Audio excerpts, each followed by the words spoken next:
साथियों, मैं Kailash डिडवाने assistant professor. आज हम हिंदी साहित्य में नेट जेआरएफ सेट में जो परीक्षा गुरु उपन्यास लगा हुआ है उसका अध्ययन करेंगे। परीक्षा गुरु उपन्यास के लेखक लाला श्रीनिवास दास है और इस उपन्यास में मुख्य रूप से परीक्षा गुरु, जैसा कि नाम से ही हम समझ सकते हैं, किसी भी परीक्षा में या किसी भी बात में, किसी भी दुविधा में जो हमारा साथ देता है, हमें सही रास्ते पर लाता है, वो ही परीक्षा गुरु कहलाता है। इस उपन्यास में भी मुख्य रूप से लाला मदन मोहन और ब्रज किशोर मुख्य पात्र है। इसमें लाला मदन मोहन एक व्यापारी है जो अपने मित्रों के बहकावे में आकर भटक जाता है और अपना सब कुछ बर्बाद कर देता है। ऐसी स्थिति में ब्रज किशोर, जो कि मदन मोहन का एक हितैषी मित्र है, वो उसे उस परिस्थिति से बाहर निकालता है और उसे सही रास्ते पर लाता है। इसलिए ब्रज किशोर परीक्षा गुरु साबित होता है। इस उपन्यास में मुख्य रूप से क्या क्या विषय वस्तु है, कौन कौन पात्र है, इसके बारे में हम अध्ययन करते हैं। परीक्षा गुरु उपन्यास का प्रकाशन वर्ष 1882 ईस्वी है। शुक्ल जी ने इसे हिंदी साहित्य का प्रथम उपन्यास माना है। प्रमुख पात्रों की अगर बात करें तो लाला मदन मोहन एक व्यापारी है, ब्रज किशोर मदन मोहन का हितैषी मित्र है और अन्य पात्रों में चुन्नीलाल, शंभुदयाल, ब्रजनाथ, पुरुषोत्तम दास ये मदन मोहन के कपटी लालची मित्र है जो अवसर पाकर मदन मोहन को ठग लेते हैं, उसका सर्वनाश कर लेते हैं और उसके पास जो भी रुपया पैसा है किसी न किसी बहकावे में डालकर मदन मोहन से ले लेते हैं और एक प्रकार से मदन मोहन अपना पूरा व्यापार चौपट कर बैठता है और उसकी हालत बहुत ही खस्ता हो जाती है। इस उपन्यास के प्रमुख विषय है व्यापारियों के जीवन की कथा है। इसमें व्यापार और व्यापार का भेद बताया है कि व्यवहार और व्यापार का भेद इसमें बताया गया है, क्योंकि व्यापार में व्यवहार काम नहीं आता है। धार्मिक प्रवृत्ति की कथा है। एक व्यापारी के जीवन का चित्रण किया गया है। तो ये इसके प्रमुख विषय हो गए हैं। इसका सारांश अगर देखें, ये नोट्स मैंने मित्रों मेरे खुद के हस्तलिखित नोट्स है और मैं चाहता हूँ कि ये इन नोट्स का आप सभी फायदा उठाएं और परीक्षा में अच्छे अंक प्राप्त करें। इन्हीं नोट्स की बदौलत मैंने हिंदी साहित्य में नेट 2 बार और जेआरएफ 2 बार पास किया है। इस उपन्यास में मदन मोहन नाम के एक रईस के पतन व सुधार की कहानी है। मदन मोहन का जन्म एक समृद्ध व वैश्य परिवार में होता है। बचपन में मदन मोहन को अच्छी शिक्षा और उचित मार्गदर्शन न मिलने के कारण तथा युवावस्था में गलत संगति में पड़कर अपनी सारी दौलत को खो बैठता है। तो इस प्रकार से मदन मोहन अपना जो कमाया हुआ पैसा है किस प्रकार से गलत संगति में पड़कर अपना सारा पैसा खो बैठता है, इसका उपन्यास में वर्णन है। और फिर परीक्षा गुरु ब्रज किशोर इसको परीक्षा गुरु साबित होता है। मदन मोहन को आदमी की परख भी नहीं है।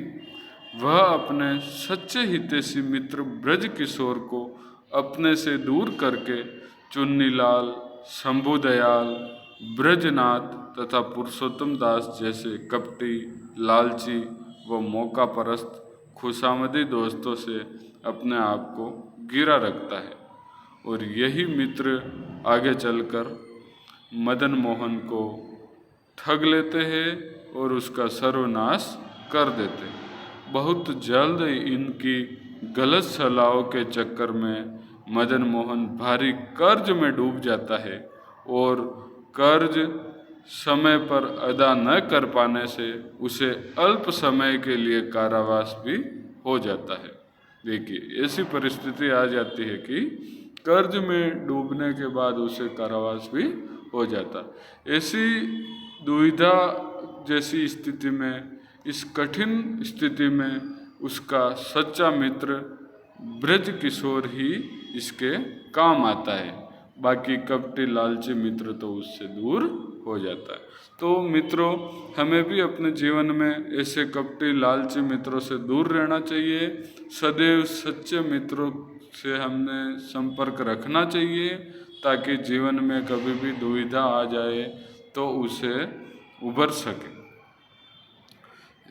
इस कठिन परिस्थिति में उसका सच्चा मित्र ब्रज किशोर, जो कि एक वकील है, वह उसकी मदद करता है तथा उसकी खोई हुई संपत्ति भी उसे वापस दिलाता है।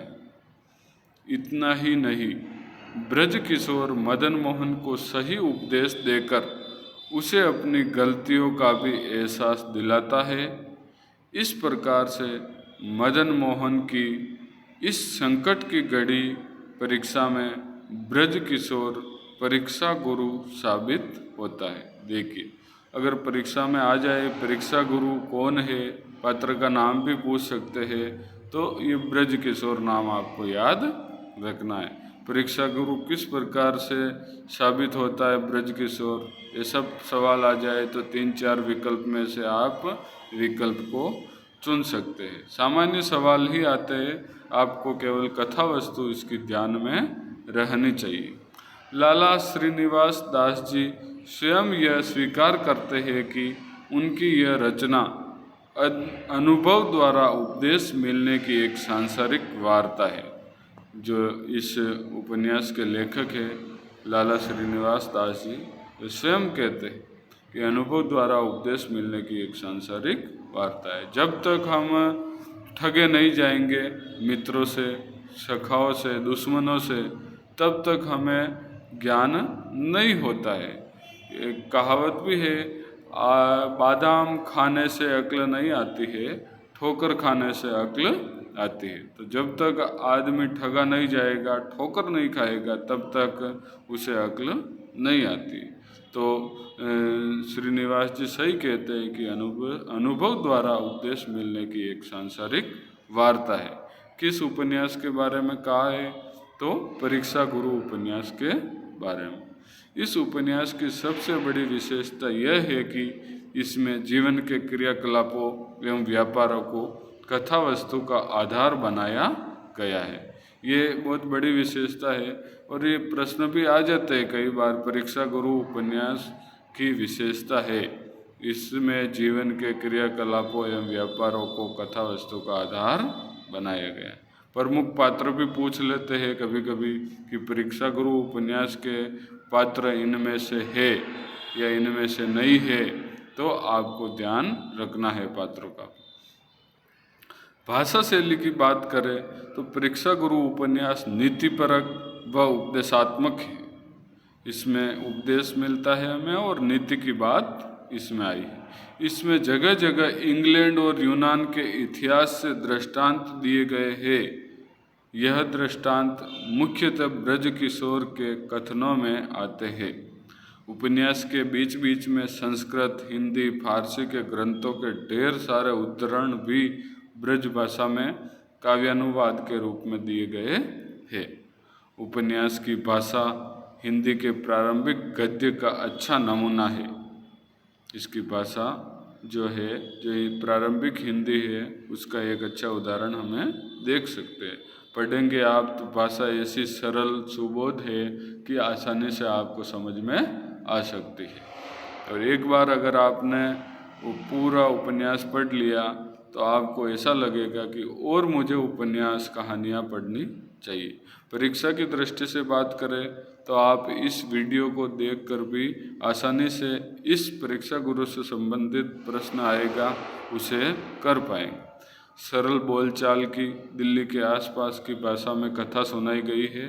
इसके बावजूद पुस्तक की भाषा गरिमा युक्त एवं अभिव्यंजना युक्त है। तो इस प्रकार से आज का अपना ये परीक्षा गुरु उपन्यास का सारांश हमने देखा, जो आपके परीक्षा में काम आएगा।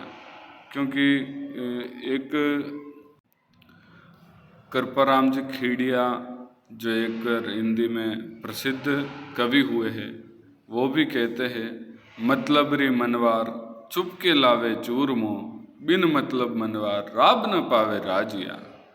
तो ये मतलब रे मनवार जो दोस्त करते हैं या अपने मतलब से बात रखते हैं, ऐसे मित्रों से, ऐसे लोगों से हमें संपर्क में नहीं रहना चाहिए। कृपाराम जी खेड़िया आगे ये भी कहते हैं कि साचा मित्र सचेत क्यों काम न करे किसो, हरि अर्जन रहेत रत कर हाकिया राजिया। तो ऐसा मित्र रखना है जो, जिस प्रकार कृष्ण भगवान अर्जुन के लिए रथ हाका था, रथ चलाया था, इसी प्रकार से अपने मित्र ऐसे सच्चे मित्र होने चाहिए जो बिना कहे ही अपने दुख को समझ सके। तो आशा करता हूँ आपको ये वीडियो पसंद आया होगा। आप इसी प्रकार से इस YouTube चैनल से नेट, सेट, JRF आदि की तैयारी कर सकते हैं और नए नए छोटे छोटे वीडियो लाएंगे और आपकी तैयारी को मजबूत बनाएंगे। धन्यवाद। वीडियो अच्छा लगा हो तो लाइक और शेयर ज़रूर करें।